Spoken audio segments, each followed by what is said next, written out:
It's a mind-numbingly ridiculous day in the world of Magic the Gathering.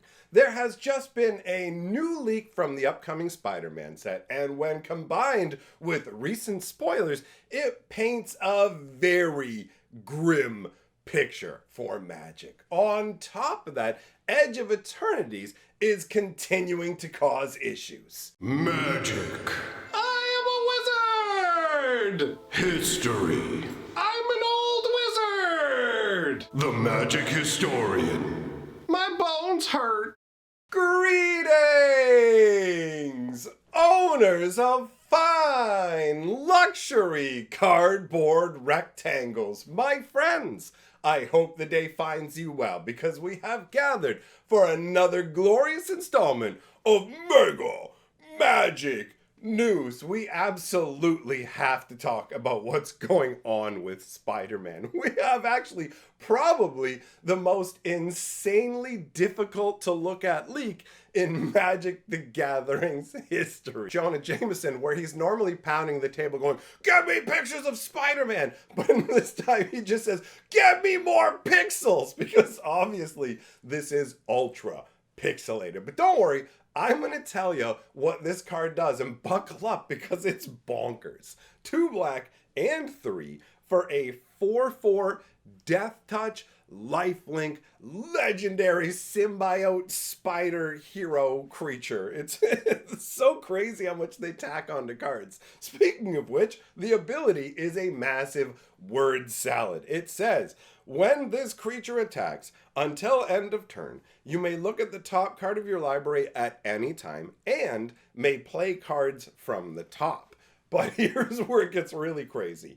If you cast a spell this way, pay life equal to its mana cost. So you straight up, instead of actually casting the spell with mana, you're casting it with your life points. So obviously, when you're playing Commander, you've got 40 life. So this thing swings once, and it is bad times. On top of that, she's got lifelink. So whenever she comes in, whap, go up by 4 life. And she doesn't have to connect. She doesn't have to hit your opponent at all. They can't block to stop this from happening. They have to get rid of her before she attacks, or for the rest of the turn, you just have this ability independent of whether the creature is out or not. If you have a spell that destroys a creature after combat and you get rid of her, guess what? For the rest of the turn, I still have this bonkers nutso ability, right? It's so crazy that they go, well, you know what? If we made it, you have to connect with the player.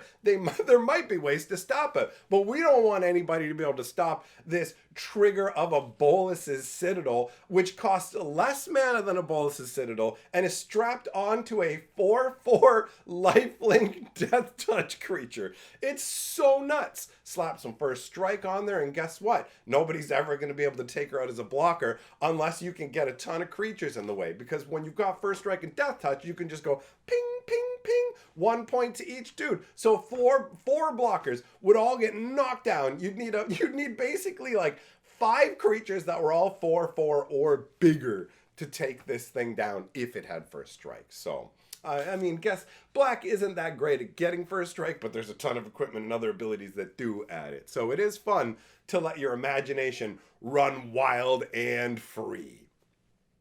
Now, if you think that card is nuts, wait till you see the Soul Stone, if you haven't already. This is the first of the 6 Infinity Stones that they are going to make. 1 black and 1 legendary artifact. Notice it has Infinity and Stone as subtypes. Understand that those are actually 2 separate types. So this counts as an Infinity card, and this counts as a Stone card. It is very unlikely that Wizards is going to go back and retroactively change other cards to include the Stone type or Infinity type. This is something that's created to add additional hype to the Infinity Stones and to make them work mechanically with abilities I'm sure that we'll care about it once we get to the point where we have the Infinity Gauntlet. But let's talk about the powerhouse level of this card. 1 black and 1, and it is indestructible. Taps for a black mana. Comes into play untapped.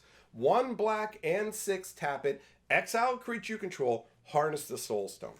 So once it's harnessed, it activates its Infinity ability. And down, At the bottom, it says, Infinity, at the beginning of your upkeep, return target creature card from your graveyard to the battlefield. So, this is completely insane. It is a 2-cost mana rock that's guaranteed to make its way into virtually every single deck that has black, at least in terms of commander, right? All you have to do is feed it 1 creature. It does not require that to be a non-token creature. So you can feed absolute garbage into this, which on one hand makes it super powerful. It does, on the other hand, kind of diminish the flavor of it a bit, right? If you've seen the movie, you know that for this Infinity Stone, a massive sacrifice of somebody you love is required to actually get the stone going, right? But in this situation, you can just be like, so hear me out, bro. I really, really, really love this 0-1 goat. Like, this means more to me than my wife and my kids, like, all of it. And so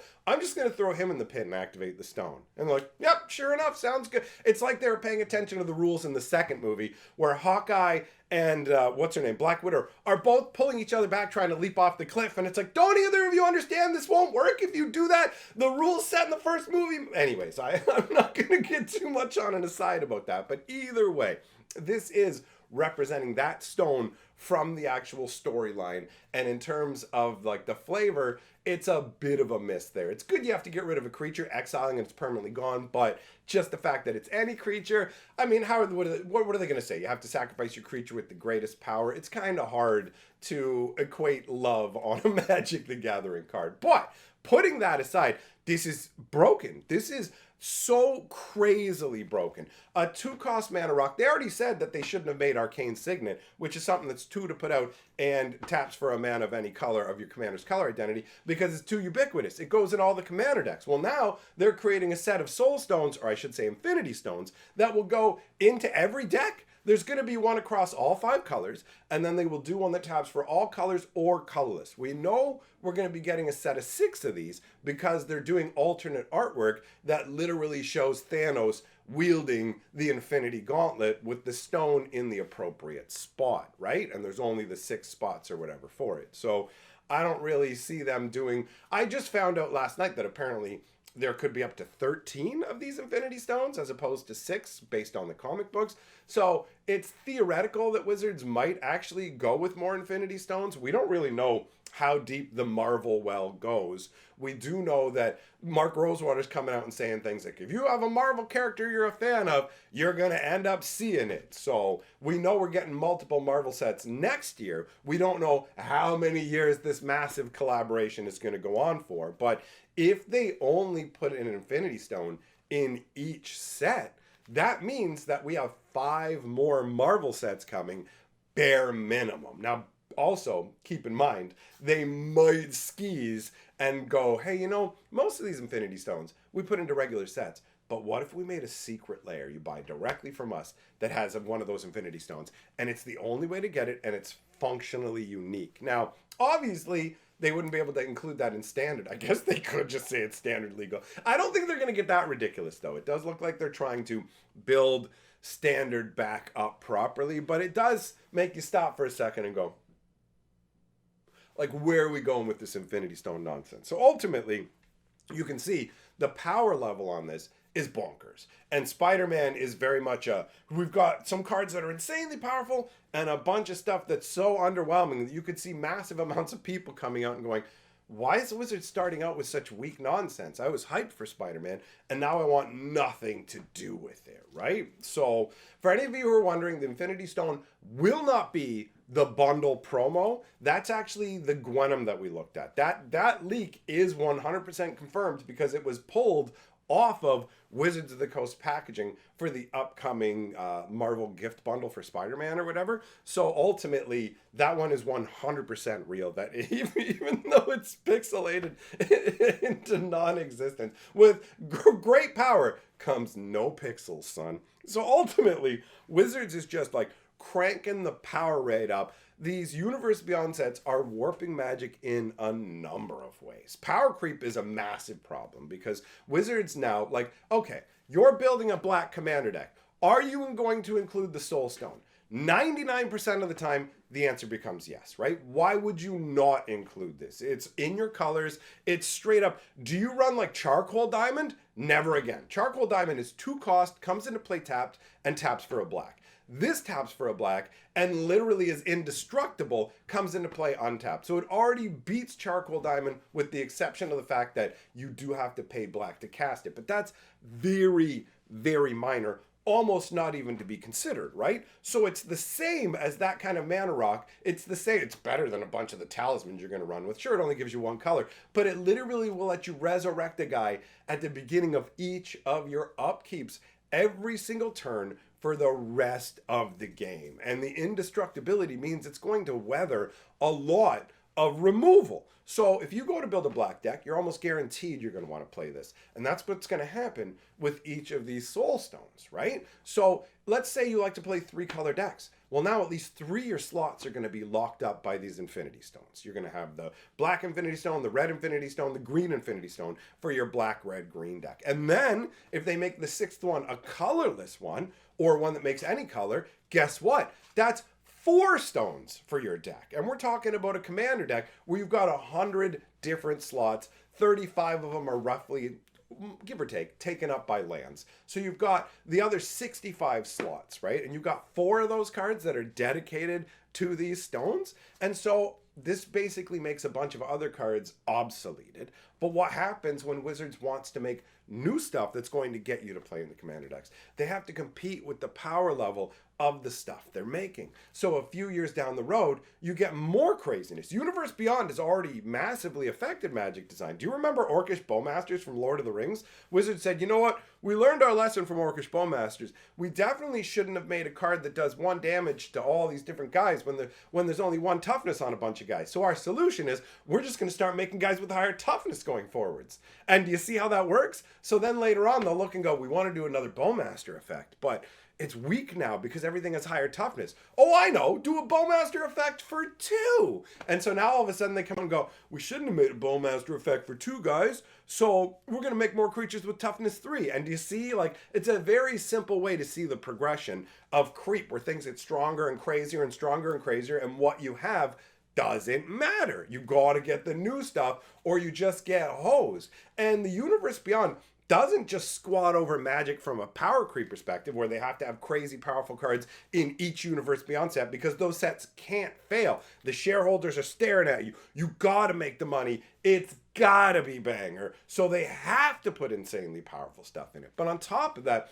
it's diluting Magic's lore and world building massively. Here's something you might not have considered. This was actually brought up in the live stream last night. We discussed it. So Spider-Man, in the new Spider-Man set, there are already at least 9 different versions of Spider-Man. And that doesn't even include a card just called Miles Morales or whatever like that, right? It's got to have Spider-Man in the name. There's at least 9 different Spider-Mans in Magic the Gathering now. And that means that there are more different versions of Spider-Man than there are versions of almost every Planeswalker in Magic the Gathering. Each Planeswalker has gotten a number of cards. The most printed Planeswalker is Chandra. She's like winning by a large margin. But it's basically like the original 5 Planeswalkers that we got. Essentially, well actually no, not Gideon, Johnny. Sorry, I forgot. Gideon was in the original slot. So the main 5 Planeswalkers, Chandra, Liliana, all those ones, they basically have like the most printings of those. And then right after those top 5 Planeswalkers, Spider-Man beats every other Planeswalker in the game. Pick any other Planeswalker but the top 5, and there are already more Spider-Mans in the game from one tiny set. If you think about that, throughout the entire history of Magic, if you take every copy of a particular Planeswalker, if they're not like Jace, Liliana, Chandra, Ajani, Nissa, there's already more Spider-Man than them. If it's any Planeswalker other than those 5 that I named, there's already more Spider-Man kicking around than them. And if we get like 3 or 4 more Spider-Mans in this set, we go to only 3 Planeswalkers being above that mark, which is mind-blowing, right? Like, it's crazy to me that Wizards has let their IP just kind of slide under the surface. There's nothing memorable happening in most of these recent sets. At least Edge of Eternities does have its own particular identity that you can point at and go, that's something, right? Like, it's still adjacent to the previous, like, Thunder Junction and whatever, but at least it's a step in the right direction. It's going over well. It is causing some problems, but that's not because the product itself is the issue. It's because Wizards, you guys might remember, I told you that they messed up with the UPC code, and game stores were given like a printout where it says, here you go, this is the actual code you scan, because collector boosters and commander decks have the exact same UPC code. So what's been happening is people have been having their Amazon orders canceled because Amazon can't do proper fulfillment. Some people are actually getting their orders fulfilled where they ordered collector boosters, and Amazon is sending them commander decks instead. So there is a bunch of ugliness going on in that way, and that's really, really bad, specifically when dealing with things like collector boosters. Commander decks, it's one thing because those will be printed for 2 years, but collector boosters are a different beast entirely. They are a one and done run, and the collector boosters are the hottest thing in Magic right now. It's crazy to say this, but Spider-Man collector boosters are already pre-selling for $1,000 a box here in Canada. I genuinely can't believe the level that this has reached, because the Spider-Man product doesn't seem like a full-on genuinely solid product. We know for a fact that it was originally meant to be an Aftermath style product, and they had to hastily change it into something different. So the initial product that we were supposed to get is wildly different than this, and they've just stapled some extra stuff on it trying to make it seem like it's good, but they put very little development time into the Spider-Man set, and the same kind of thing's going to happen with Avatar. Once we get into the next year, that's when Universe Beyond sets are going to go back to actually having full development, and we're going to commander decks and stuff with them. But Universe Beyond already stole a bunch of development effort from main sets. If you go back and look at what Rosewater had to say about the time they were designing Aether Drift and all that, it really does scream, we were in a rush, we were focusing on Universe Beyond. And so you go from Final Fantasy, which was lovingly crafted, and then you look at Spider-Man, and they farted into a box, bro. And they want us to pay these crazy high prices for it. They've power crept the game. A lot is very questionable right now, and I'm not currently happy with the way that Universe Beyond is messing with Magic on multiple different levels. But that does wrap up all the news that I had to discuss today. Thanks for coming by and hearing what I had to say. A big shout out to my channel members and patrons. You guys are awesome. I will be live today over on my live stream channel. You're welcome to come by and say hello. But that's all I've got for now. Thanks for coming by. I will see you all in the next video.